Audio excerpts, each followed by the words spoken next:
राधे राधे गुरुजी। तो मैं आपको अपना एक एक अनुभव बताती हूँ। अभी मेरी ना सिस्टर थी, उनकी डेथ हो गई थी।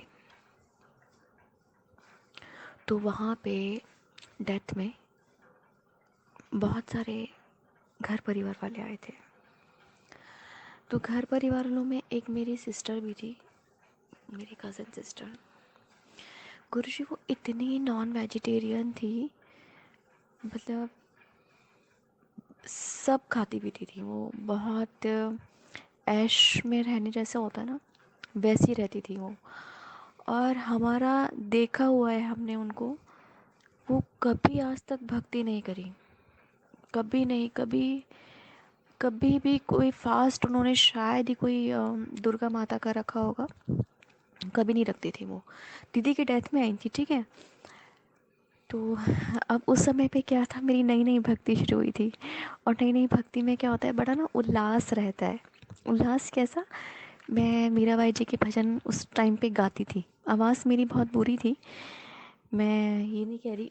वैसे आवाज़ आपको मेरी भले ही बोलने में अच्छी लगती होगी, लेकिन जब मैं गाती हूँ तो सुर ताल का कुछ पता नहीं होता। लेकिन मैं मीराबाई जी का वो गाना मैं गाती थी, करना फ़कीरी फिर क्या दिलगिरी, सदा मगन में रहना जी। कोई दिन लाडू ना कोई दिन, नहीं कोई दिन हाथी ना कोई दिन घोड़ा, कोई दिन जंगल वसना जी। एक ये, और ये दो दो भजन आपको बता रहे हैं। आप सोचोगे भजन की बता रही है, लेकिन ये दो भजन से ही उनकी लाइफ पूरी चेंज हुई थी। मैं आपको बताऊंगी कैसे। एक ये भजन था, और एक भजन मैं गाती थी, बस ओ मोरे नैनन में नंदलाल।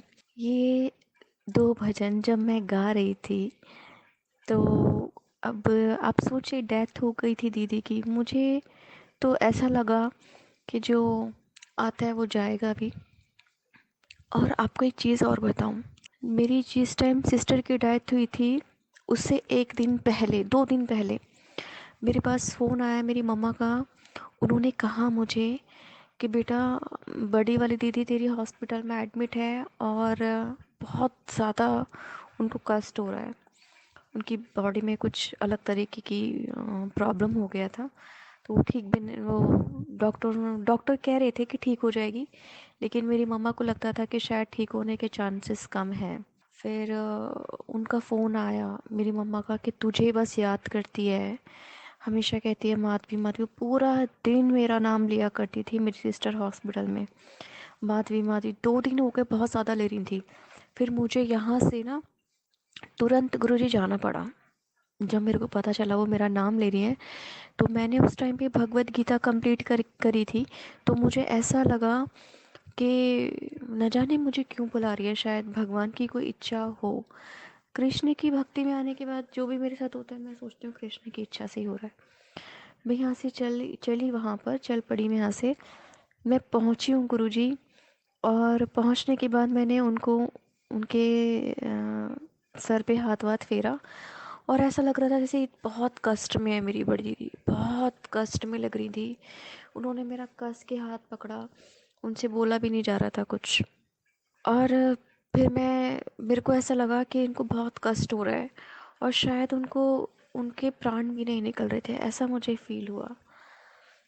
मैं घर गई, घर से मैंने कृष्ण की प्रसादी बनाई और वो कृष्ण को अ, पानी का भोग लगाया। और मतलब पानी उनको उनको दिया। वो अमृत, मतलब वो पानी कृष्ण का जूठन मैं लेके गई उनके लिए। मैं लेके गई हूँ गुरुजी, और मैंने वहाँ उनको पिलाया है रात को। और मैं वो कृष्ण का पीने वाला जो तुलसी उसमें डालकर मैं वो पानी उनको वहाँ रख कर आई थी। अपने हाथों से भी मैंने पिलाया था। सुबह उस दिन ही 6 बजे सुबह, रात को दिया था, और सुबह 6 बजे फिर खबर आई कि वो नहीं रही है। हम घर आ चुके थे उस समय। तो फिर ऐसा लगा कि कृष्ण की कोई इच्छा थी, भगवान शायद उनके ऊपर, कि भाई मेरा मेरा मेरी जूठन, मेरा मेरा पानी पिया हुआ उसके मुख में चला जाए। शायद भगवान ने उनके ऊपर एक कृपा करी थी कि मेरी प्रसादी वो खाए, और मतलब कृष्ण की प्रसादी वो खाए, कृष्ण का ही पानी पिए, उसके बाद उनके प्राण त्याग वो उनके प्राण निकले, क्योंकि एक वही थी हमारे घर में जो वृंदावन जाती थी। एटलीस्ट मैं भी नहीं जाती थी, मैं भी नहीं जाती थी उस समय पे जिस समय वो जाती थी। भक्ति में आने के बाद मैं एक ही बार वृंदावन गई हूँ, उसके बाद ही मुझे भक्ति मिली है। उससे पहले मैं कभी वृंदावन नहीं गई हूँ।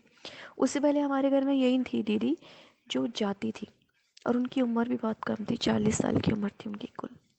मैंने प्रसादी सबके सामने खिलाई थी उनको, और मैंने अपनी मम्मा को पहले से कह दिया था कि हाँ, ये वो प्रसादी खाने से इनके कष्ट दूर होंगे और शायद इनको जल्दी अब हो तो अच्छा ही है, क्योंकि बहुत कष्टों में थी वो, बहुत।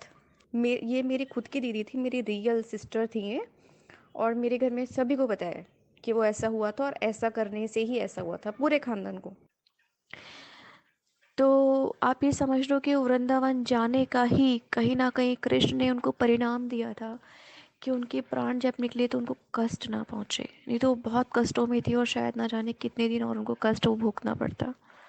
तो भगवान ने वो एक इच्छा, जैसे मुझे लगा कृष्ण की इच्छा है, और वो मैंने अमृत ही बोलती हूँ मैं तो, कृष्ण का जो पिया हुआ जूठन होता है, तो वो अमृत उनको दिया है, और उनके प्राण बहुत नॉर्मल तरीके से निकल गए।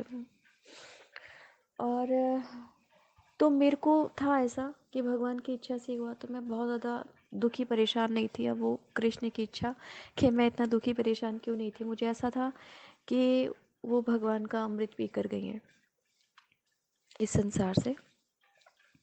जब उनका तीजा चौथा पांचवा हो गया, तो मुझे ऐसा मेरे मन में था कि कृष्ण भजन से उनकी आत्मा को शांति मिलेगी, और किसी चीज़ को मैं मानती नहीं हूँ कि आत्मा को शांति किसी चीज़ से कलयुग में पहुँच सकती है। कलयुग में एक भगवान का नाम ही ऐसा है जो हर चीज़ में शांति और मुक्ति और संसार से विरक्ति सब प्रदान करते हैं। तो मैं इसलिए वहाँ पे कृष्ण के भजन गाती थी, और शुरू से कुछ मीराबाई जी में मुझे था थोड़ा कि मैं उनके भजन कैसी भी सिचुएशन में मैं गाने लगती थी, कुदरती था ऐसा। तो मैं उनका भजन मैंने गाया था, मीराबाई जी के दो। तो कुछ लोगों ने तो मेरे ऊपर बड़ी बातें बनाई, घर परिवार के लोग थोड़े होते हैं ना ऐसे। तो उन्होंने कहा कि अरे इसको तो भजन गाने की पड़ी हुई है, तेरी बहन की डेथ हो गई। तो मैं कुछ बोलती नहीं थी, मुझे ऐसा लगता था कृष्ण जान करके मुझे सुनवा रहे हैं, कोई बात नहीं। तो मेरे एक सिस्टर की बात बता रही थी मैं आपको। वो सिस्टर जो मेरी थी नॉन वेजिटेरियन, जहाँ पे मैंने टॉपिक छोड़ा था वहीं से फिर से शुरू करती हूँ। वो बहुत फूडी थी, और मैं आपको बताऊँ गुरुजी, वो इतने ऐश में रहती थी, मतलब वो कभी कभी ड्रंक भी करती थी। मतलब उनका उठना बैठना, जहाँ पर उनकी शादी हुई है, उनका उठना बैठना ऐसा जीवन था, उनका लाइफ स्टाइल ऐसा था कि वो ड्रंक भी करती थी कभी कभी।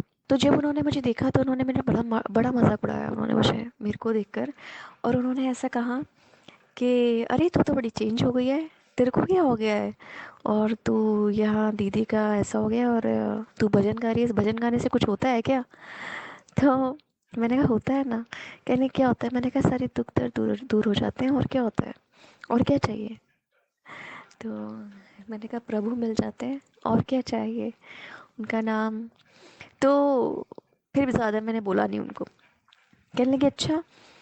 फिर मैं गाना गा रही थी तो मेरे को मुंह बना बना के चिढ़ा रही थी। वो फन कर रही थी लाइट, जैसे कि मेरी सिस्टर है तो उस कज़न सिस्टर है, उस तरीके से मेरे साथ फन कर रही थी कि हाँ मतलब ये तो बड़ी वो हो गई है, ऐसी हो गई है, तुझे क्या हो गया, तुझे ये हो गया, तुझे वो हो गया, बड़ी शांत हो गई, पता नहीं दुनिया भर का।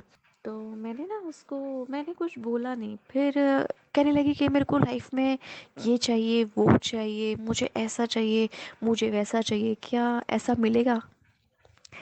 तो मैंने उनको कुछ कहा नहीं, क्योंकि लेने देने की बात तो सिर्फ कृष्ण ही जानते हैं, क्या किसी को देना है, क्या किसी से लेना है, कृष्ण ही जानते हैं। क्योंकि मेरा तो सब कुछ छीन ही लिया था, और सब कुछ तो मैं कह ही नहीं सकती है किसी को कि वो किसी को दे सकते हैं तो किसी से ले सकते हैं। मुझे ऐसा है कि किसी से ले भी सकते हैं। तो उसके मैं वहाँ से, फिर हम लोग आ गए थे वहाँ से। 10 दिन के बाद उसी मेरी सिस्टर का फ़ोन आया मेरे पास। कहने लगी कि माधवी कहती है मुझे, माधवी, मेरे को जब से मैं आई हूँ ना, मुझे बहुत अजीब सा हो गया है। मैंने कहा क्या? कहने लगी मेरा ना नॉन वेज खाने का मन नहीं करता, ना मेरा लहसुन प्याज खाने का मन करता, और मुझे रह रह कर कृष्ण की याद आती है। और मैं इतनी खुश हुई, मैंने कहा अरे वाह। मैंने कहा ये तो बहुत अच्छा हो गया। मैंने कहा अब कृष्ण की याद आती है ना तो उसका नाम लेना आप शुरू करो। तो कहने लगी कि अच्छा, उससे क्या होगा? मैंने कहा अब ये तो मैं भी नहीं बता सकती क्या होगा। अब किसी को तो बहुत कुछ मिल जाता है और किसी का बहुत कुछ खो भी जाता है। तो नाम लो भाई उसका। उन्होंने नाम लेना शुरू करा ना गुरुजी, वो ऐसी हो गई थी कि कृष्ण को अपना दोस्त मानने लगी। उन्होंने मुझसे बोला एक दिन कि मैं उनको क्या कहूँ। मैं उनके चक्कर में उन्होंने सब छोड़ दिया, नॉन वेज वगैरह वगैरह वगैरह सब छोड़ दिया। मेरी सिस्टर ने, ये वही सिस्टर है जिन्होंने मजाक उड़ाया था, मुझसे पूछा कि क्या क्या मिलेगा। तो मैं, तो जो कृष्ण ने देना चाहा ना भक्त के पास आने पर, क्या दिया? भक्ति दी।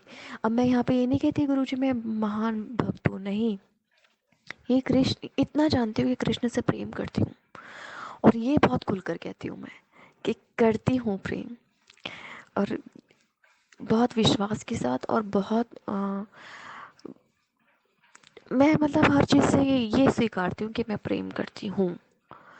अगर ये प्रेम भक्ति है तो फिर है ठीक है, लेकिन मैं बहुत प्रेम करती हूँ उससे। तो उनको, तो उसी प्रेम के कारण कृष्ण जो देना चाहते हैं वो देते हैं। अब उनको क्या मिला? भक्ति मिल गई। उन्होंने ऐसी भक्ति शुरू करी गुरुजी। आज वो है ना, ये इस्कॉन से जुड़ी हुई है अभी तो। उसके बाद वो मेरे पास उस टाइम पे ऑप्शन इस्कॉन का ही था। जब उन्होंने मुझसे पूछा कि बहुत, मेरे पास उनके बहुत फ़ोन आते थे कि मैं क्या करूँ, मैं क्या करूँ, मैं क्या करूँ।